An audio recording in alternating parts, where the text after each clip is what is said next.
हरियाणा कांग्रेस प्रभारी संजय दत्त का फरीदाबाद का दौरा है। 2 दिनों के फरीदाबाद के दौरे पर है हरियाणा कांग्रेस के प्रभारी संजय दत्त। हरियाणा कांग्रेस प्रदेश अध्यक्ष राव नरेंद्र भी मौजूद रहेंगे। जिले के 6 विधानसभाओं के नेताओं के साथ अलग अलग बैठकें करेंगे। ओल्ड फरीदाबाद, बड़खल, एनआईटी, तिगांव, बल्लभगढ़ और पृथला विधानसभा पर उनका मुख्य फोकस है। पूर्व प्रत्याशी, पूर्व विधायक, मौजूदा विधायक से संवाद करेंगे। प्रदेश पदाधिकारी और कार्यकर्ता भी इस दौरान मौजूद रहेंगे। तो संगठन की समीक्षा और कार्यकर्ताओं से फीडबैक लिया जाएगा। तो वहीं संगठन को मजबूत करने और आपसी मतभेद दूर करने पर भी विशेष जोर दिया जाएगा। बता दें कि कांग्रेस में अक्सर अंदरूनी कलह की जो तस्वीरें हैं, इस तरह की जो खबरें हैं वो सामने आती हैं। तो फरीदाबाद में कांग्रेस का अहम मंथन देखने को मिल रहा है। बता दें कि ये बड़ी बैठक हो रही है जिसमें कि कांग्रेस हरियाणा के जो प्रभारी हैं संजय दत्त वो फरीदाबाद पहुंचे। उनका 2 दिवसीय फरीदाबाद का दौरा है और तमाम जो मंत्री विधायक हैं, जो पूर्व प्रत्याशी रहे हैं या जो पूर्व विधायक रहे हैं, उनके साथ भी संवाद कर रहे हैं। ये बड़ी और अहम बैठक हो रही है। कांग्रेस की ओर से ये बड़ा मंथन किया जा रहा है। प्रदेश पदाधिकारी और कार्यकर्ता भी इस बैठक में मौजूद हैं। तो वहीं एसआईआर को लेकर भी इस मीटिंग में चर्चा हो रही है।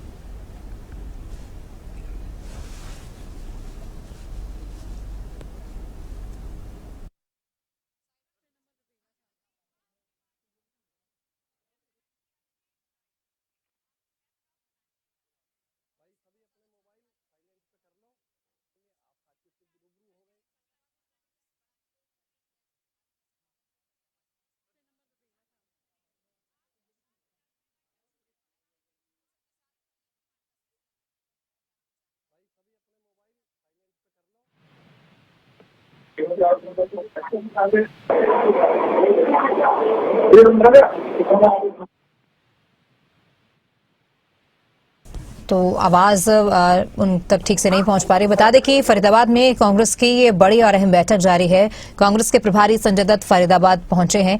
हमारे साथ हमारे ब्यूरो देवेंद्र कौशिक बने हुए हैं। देवेंद्र जी, कांग्रेस ये बड़ा मंथन कर रही है फरीदाबाद में। 2 दिवसीय दौरे पर भी है संजय दत्त। तो 2 दिवसीय उनके दौरे का क्या कुछ रूपरेखा रहने वाली है और आज ये जो मीटिंग हो रही है उसको लेकर क्या जानकारी है?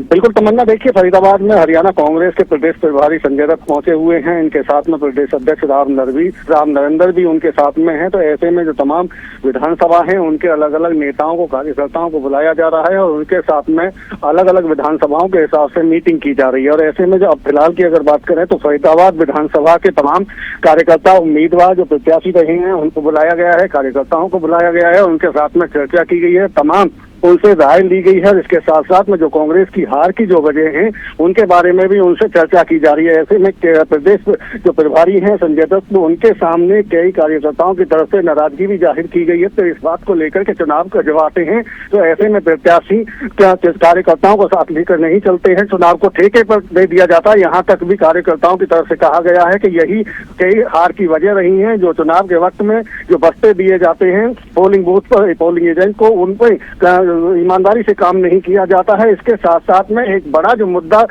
मीटिंग के अंदर उठा है वो प्रदेश अध्यक्ष और प्रभारी के सामने इस बात को लेकर उठा है कि जिला अध्यक्ष के कार्यालय पर ये बैठक आयोजित की जा रही है, अलग अलग नेताओं से मुलाकात हो रही है। लेकिन ऐसे में कुछ नेता अलग से दूसरी जगह पर तमाम जो चाहे प्रभारी की बात करें, प्रदेश अध्यक्ष की बात करें, उनका स्वागत किया गया लेकिन इस बैठक में नहीं पहुंचे हैं। ये नाराजगी जाहिर कार्यकर्ताओं की तरफ से की गई है। अब प्रदेश प्रभारी संजय दत्त की तरफ से उनको बताया जा रहा है, उनका संबोधन चल रहा है, उनकी तरफ से कहा जा रहा है कि कांग्रेस एक बड़ा परिवार है और 3 बार चुनाव हारने के बाद में भी अगर कार्यकर्ता एक साथ इकट्ठे होकर राय मशवरा कर रहे हैं तो ये कांग्रेस की मजबूती उनकी तरफ से उसको बताया गया है। इसके साथ साथ में नाराजगी को लेकर भी उनकी तरफ से ये कहा गया है कि बड़ा परिवार है और 5 उंगली एक सी नहीं होती। कांग्रेस में भी इसी तरह के परिवार की तरह जब मतभेद होते हैं तो इस तरह से पार्टी में भी हो सकते हैं। तो ये तमाम चीजें यहाँ बैठक के दौरान में की जा रही हैं। जी तमन्ना।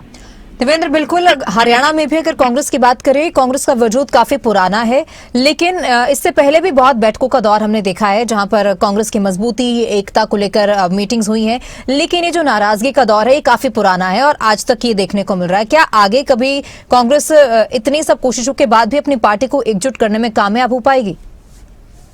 बिल्कुल, देखिए निश्चित तौर से जिस तरह से राहुल गांधी की तरफ से प्रदेश प्रभारी के तौर पर संजय दत्त को यहाँ भेजा गया है, तो समझ सकते हैं कि उनकी तरफ से एक मजबूत नेता जो महाराष्ट्र से बिलोंग करते हैं, उनको यहाँ जिम्मेदारी प्रभारी के तौर पर दी गई है। तो कहीं ना कहीं इस बात को लेकर चूंकि कहा जाता है कि प्रभारी संगठन के आदमी है, कांग्रेस के संगठन में उन्होंने काफी काम किया है, 16 राज्यों में उनकी तरफ से काम किया गया है, संगठन को मजबूत करने के साथ साथ में चुनाव के दौरान भी कई राज्यों का उन पर प्रभार रहा है। तो इसी को देखते हुए एक बड़ी जिम्मेदारी संजय दत्त को दी गई है और संजय दत्त की तरफ से भी ये कहा गया है कि वो प्रभारी जब से बनाए गए हैं, 15 दिन से ज्यादा का वक्त हुआ है, तो वो अपनी तरफ से उन्होंने कहा है कि अगर मैं चाहता तो एक जगह बैठकर चंडीगढ़ या दिल्ली में तमाम वहीं से आदेश और निर्देश दे दिया करता, लेकिन मेरी कोशिश यही है कि कार्यकर्ताओं के बीच में जाऊं, इसीलिए ये दूसरा चरण शुरू किया गया। उससे पहले पंचकूला, यमुनानगर, अंबाला, करनाल, कुरुक्षेत्र पहले चरण में वहां के कार्यकर्ताओं से मुलाकात की थी, तो अब दूसरे चरण में फरीदाबाद से इसकी शुरुआत की गई है। 2 दिवसीय दौरा फरीदाबाद का संजय दत्त का है। अब इसी